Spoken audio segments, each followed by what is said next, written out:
ini supaya saya diajak untuk mati dalam pegelaran Pak Bukan. Gitu ya. Oh di sini. Ya. Tuh, kemudian beberapa tahun terakhir ini saya terjerumus dalam kesejarahan. Karena apa? Karena saya merasa dibohongi oleh yang katanya namanya sejarah. Saya meneliti sendiri, saya lakukan sendiri. Candi-candi, tadinya saya meneliti candi karena profesi saya arsitektur, saya suka sama pencarian. Ini berapa menit Mas? Kalau saya lama 15 menit nanti kan ya. Karena bisa panjang Pak, karena ini menarik menurut saya ya, menurut saya. Tapi kata orang juga iya. Saya meneliti sendiri pribadi tanpa ada dari pemerintah, tanpa dari institusi apa, saya melakukan sendiri, meneliti dari Jawa sampai ke Sumatera itu saya teliti, dan saya berakhir meneliti saya itu di candi namanya Muara Satu. Di Muara Satu saya temukan sesuatu yang luar biasa untuk Nusantara, dan itu bernama sebenarnya Sriwijaya, gitu ya. Dan itu sebenarnya adalah Sriwijaya menurut saya, analisa saya. Dan satu sosoknya itu adalah Sailendra, itu kata kuncinya. Kenapa saya merasa terbohongi? Karena kok raja-raja kerajaan di Nusantara kok muda-muda sekali. Gitu. Sementara temuan-temuan candi itu nggak lebih daripada 78 Masehi. Nggak lebih jauh, nggak lebih tua dari itu. Padahal temuan-temuan itu secara dating apa segala macam dari kemarin saya jumpa dengan Pak Dani Hilman, kemudian para peneliti-peneliti, enggak segitu Pak Santo. Saya teliti terus, saya temukan kerancuannya itu saya temukan. Di apa? Di cara penghitungan awal tahun prasasti di tahun Saka di prasasti Pak. Iya, kekencangan nggak ngomong. Jadi awal kerancuannya itu setelah kita mengamini penghitungan awal tahun Saka di prasasti itu 78 Masehi. Ada yang bisa menjelaskan nggak apa dasarnya kita hitung tahun Saka yang tadi Mas itu Pak Tommy itu kan tahunnya Saka tuh 78 Masehi. Saya cari-cari nggak pernah ada yang menjelasin tuh. Saya cari lagi tahun 78 itu sebenarnya kejadian apa? Dapat Pak. Jadi saya temukan ada catatan dari Eropa sana, tulis 78 Masehi itu adalah saat menaklukkan kaum yang bernama Cakya, Sekitia kata orang yang tulis itu, Sekitia. Sejatinya itu adalah kaum Saka itu, leluhur kita, Saka, Cakya, Mahecakya, Sekitia. Orang Eropa sebutnya itu Sekitia tulisnya. Itu sebenarnya adalah Arya. Itu leluhur kita. Kenapa satu sahabat bilang itu leluhur kita? Ada di Borobudur, di 160 panel yang tertutup itu ada teks literasi kata Mahecakya. Itu leluhur kita, kaum Saka. Prasastinya banyak untuk menandai kejadian-kejadian itu. Tapi kok ngitungnya 78 Masehi? Saya skeptis ilmiah saat itu.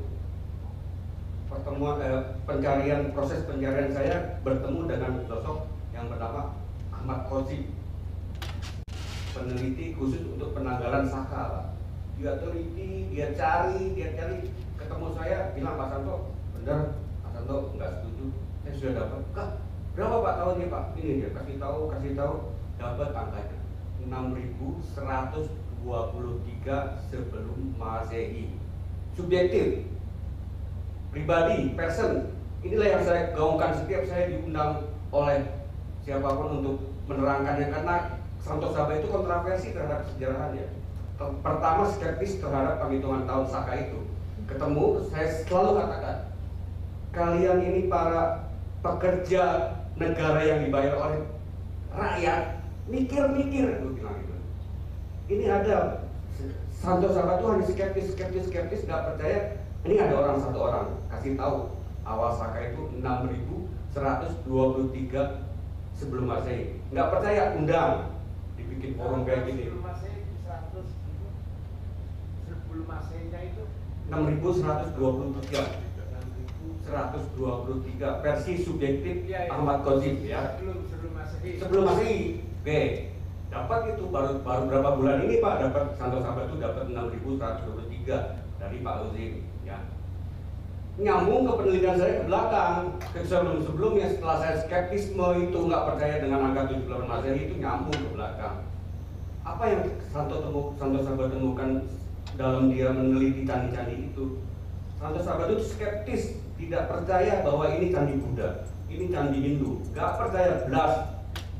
Dapat Pak, setelah saya ke Candi Muratakus, itulah namanya pusat kadatuan. Kadatuan benar, bukan kerajaan. Nah, nanti cerita panjang di kedatuan sampai saya meneliti tatanan adatnya, persukuannya, nama-nama sukunya. Itu saya teliti dan mendukung apa hasil temuan saya. Oke. Di Borobudur itu sebelum saya ke Candi Muratakus ke Sumatera itu, saya temukan di relief dasar yang tertutup ya, 160 panel itu ada 2 teks literasi kata Kusala Dharma Bhajana. Satu lagi Vinaya Dharma Kaya Cita. Itu jelas ya, teks-teksnya itu Dharma. Nah, Dharma itu adalah ajaran leluhur kita yang sudah monoteis, kata orang Islam sudah tauhid. Sampai saat ini Dharma itu tersimpan sempurna di Bali. Di Bali. Jadi Bali itu menyimpan sempurna ajaran leluhur kita yang bukan Buddha, bukan Hindu juga. Kan baru ternamakan Hindu ya. Ini konsep kesejarahan ya, tidak keagamaan. Ternamakan Hindu itu 1953. Saat negara harus mewajibkan ajaran leluhur kita itu masuk 5 negara, terpaksa Bali ternamakan menjadi Hindu 53. Buddha saat itu belum, masih mengikut ke Hindu. Baru setelahnya 54, Buddha masuk dalam 5 agama resmi negara. Itu Buddha 54. Setelah ada di Buddha, kalau di Buddha yang asli, origin yang di Siddhartha Gautama itu tidak ada konsep percaya kepada Tuhan loh. Ya, kenapa bisa masuk ke Indonesia? Karena para sarjana saat itu mengadop dari konsep ketuhanan kitab Sanghyang Kamahayanikan. Jadilah punya Tuhan, namanya Sanghyang Adi Buddha. Baru diakui bisa masuk. Oke, jelas ya. Jadi Borobudur itu is not Buddhism. Ini kesejarahan ya, bukan keagamaan. Borobudur is not Buddhism. Sekarang ini pemerintah sedang menggambarkan ingin menjual wisata pakai Prambanan, bikin Prambanan Hindu, tidak berdasar. Pertanyaan yang mudah ya Pak. Kerajaan pra-Islam di Nusantara, situs-situs candi-candi di Nusantara itu terlabeling, saya katakan terlabeling berdasar 2 ajaran yang terlahir di India, Hindu atau Buddha. Kerajaan Sriwijaya dibilangnya apa? Buddha. Kerajaan apa? Hindu. Kalau tidak Hindu, Buddha. Bahkan jauh lebih akurat kita terdogma. Kalau saya tanya leluhurnya Mas Ali apa agamanya? Hindu. Padahal bukan. Kapan Hindu, Buddha, misionaris orang suci yang ke Nusantara? Ahli-ahli sejarah harus jawab. Kapan? Siapa? Kan kalau untuk mendeteksi suatu sejarah ada nama, ada tahun, ada tempat. Itu 3 pokok. Itu 3 pokok ya untuk mendeteksi. Jadi kalau misalkan Mas ada prasasti, tahun berapa? Siapa yang bawa? Di mana? Itu 3 kunci. Tidak mendukung ketiga hal itu bukan sejarah. Sejarah dan logika. Bukan sejarah kalau tidak logis. Kita Nusantara sejarahnya seperti itu. Candi-candi di Nusantara Hindu atau Buddha? Mudah Pak. Kalau ada patung orang duduk sila itu Buddha. Kalau tidak ada itu Hindu. Hanya itu. Lebih dalam tidak ada. Rupanya Santo Sabat temukan candi-candi di Nusantara, kerajaan-kerajaan pra-Islam di Nusantara bukan Hindu, bukan Buddha, karena tidak berdasar. Apa itu? Itulah yang tadi saya sebutkan, teridentifikasi bernama Dharma. Sudah monoteis.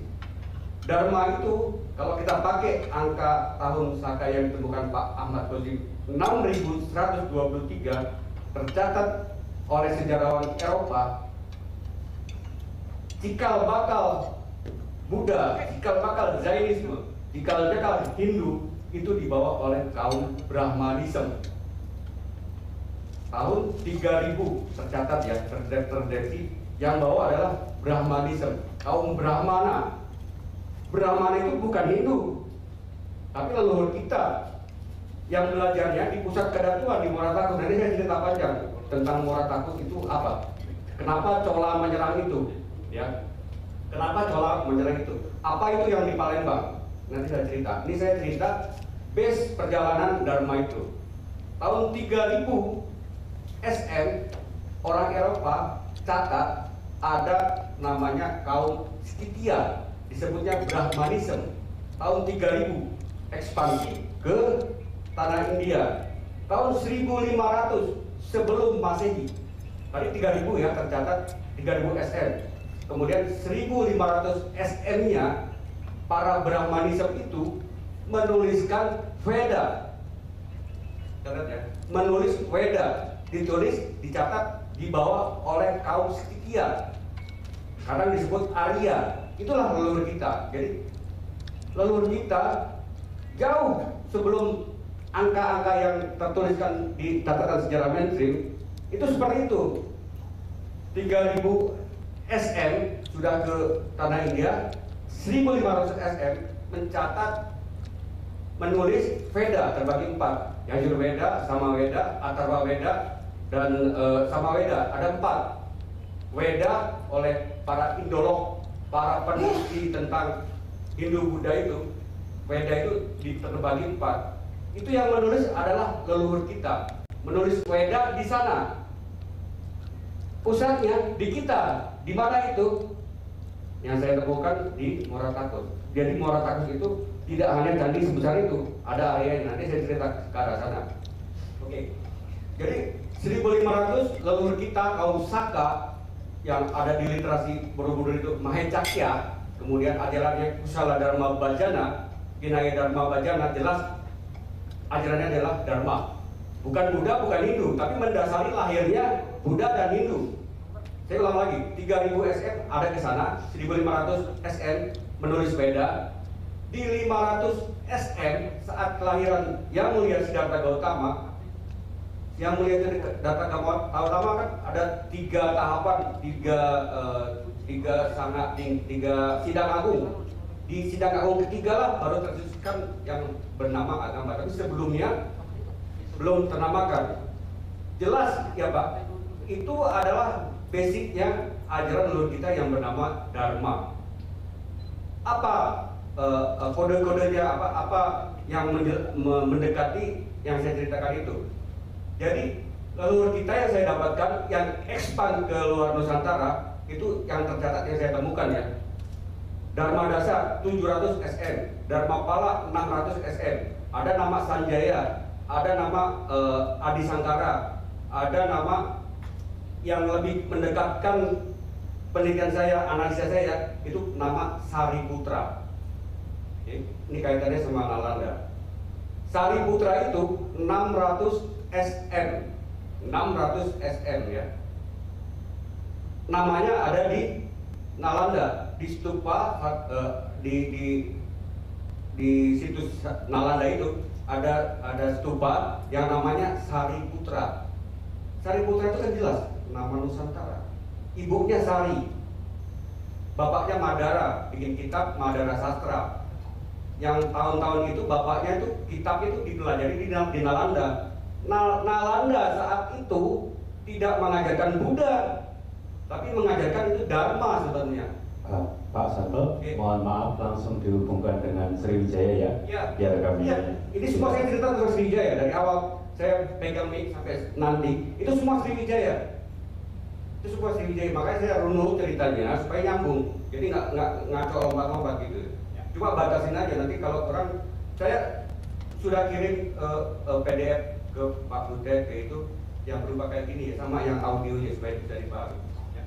Masih berapa menit lagi? Masih 7 menit. 7 menit singkat. Oke. Jadi 500 SM ajaran Dharma itu yang oleh nama Sariputra itu mengajarkan anaknya yang Mulia Siddhartha Gautama, namanya Rahula, mengajarkan anaknya ya. Karena apa? Bapaknya tahu kalau dia ngajarkan berarti versi dia, tapi ini langsung Sariputra, jadi sumbernya itu Sariputra disuruh ajarin anaknya.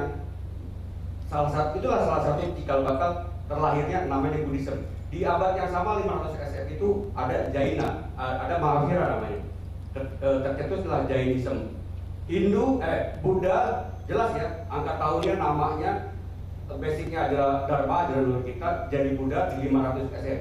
Baru setelahnya orang-orang yang tidak zaman-zamannya modern ini ya, tidak mau ikut Buddha, tidak mau ikut Jaina, tidak mau ikut Kristen, tidak mau ikut Islam, mengelompok, masih pegang Veda, mengelompok 1830 lebih jelas dia menamakan jadi Hinduisme, ditambah Isme itu baru 1830 resmi formil Hindu menjadi yang tersebut adalah agama ya 1830.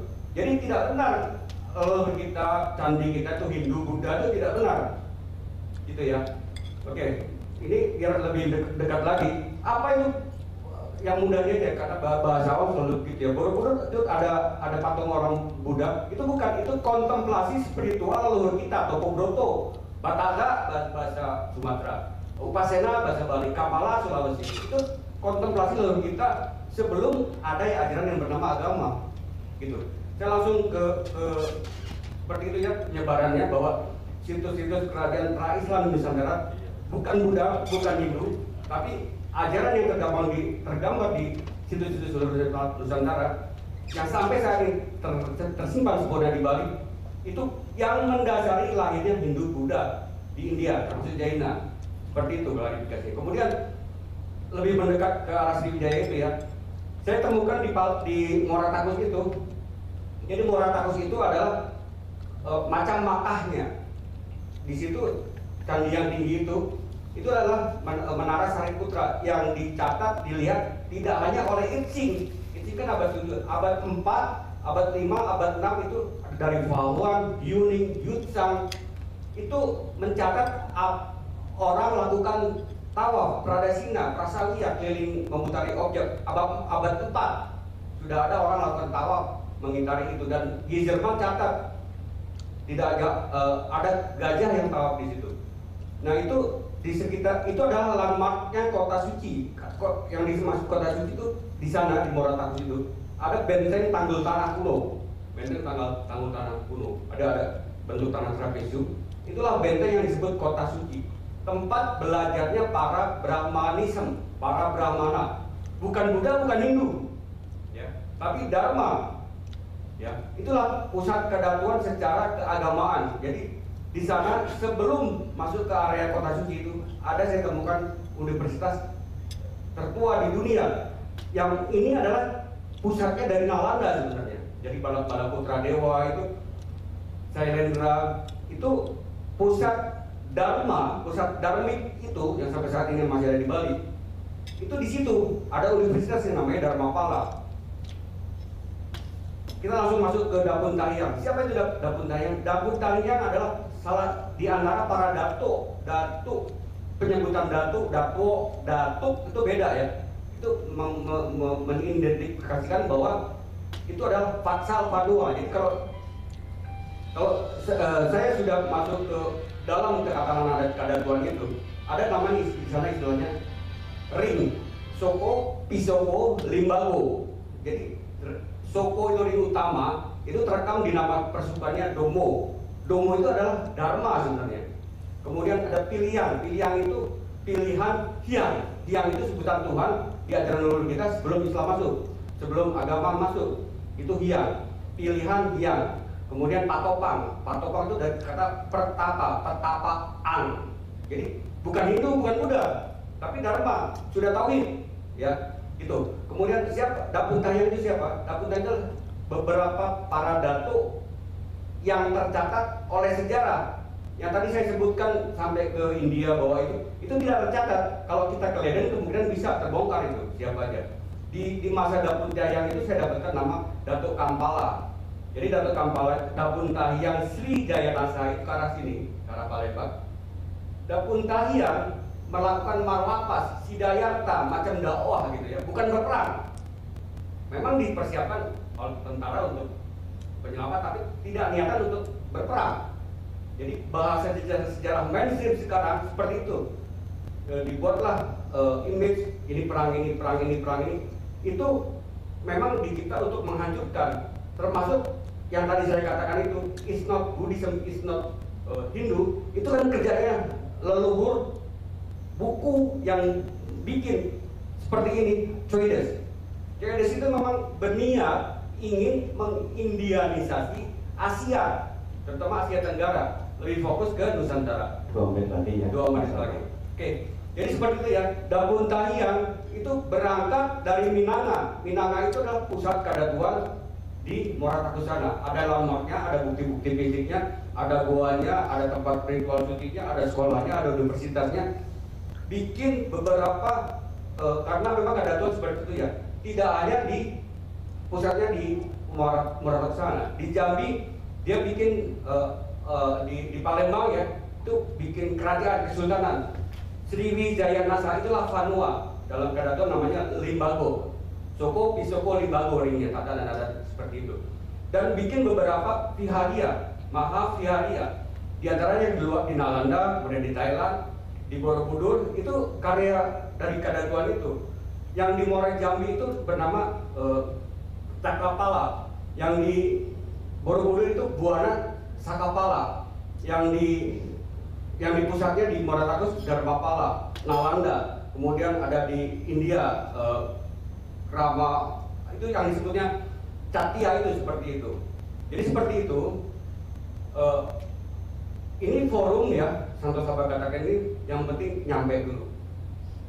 Jadi kita tidak larut dalam kesejarahan mainstream yang seperti itu. Ini saya subjektif, skeptisme ilmiah, subjektivitas. Bisa diterima, tidak boleh tidak diterima. Bisa diadu, bisa diargumentasikan, bisa dipanggil Santosa itu untuk disidangkan dalam hal yang dia ini. Jadi tanggal 5 Februari saya diundang juga untuk berkata seperti ini atas permintaan Yori, karena Yori Antar itu arsitek yang akan merecovery universitas yang ada di Muara Jambi. Tapi Yori Antar tidak punya basic pemahaman tentang kesejarahan seperti yang saya katakan ini. Maka nanti saya untuk saat ini pun saya direpresentasikan oleh Pak Yori. Jadi saya mohon maaf atas apa yang saya katakan, karena ini subjektif. Silakan Bapak pikirkan. Kemudian silakan Bapak untuk bertindak apa yang harusnya bertindak, karena ini adalah penting buat bangsa dan negara.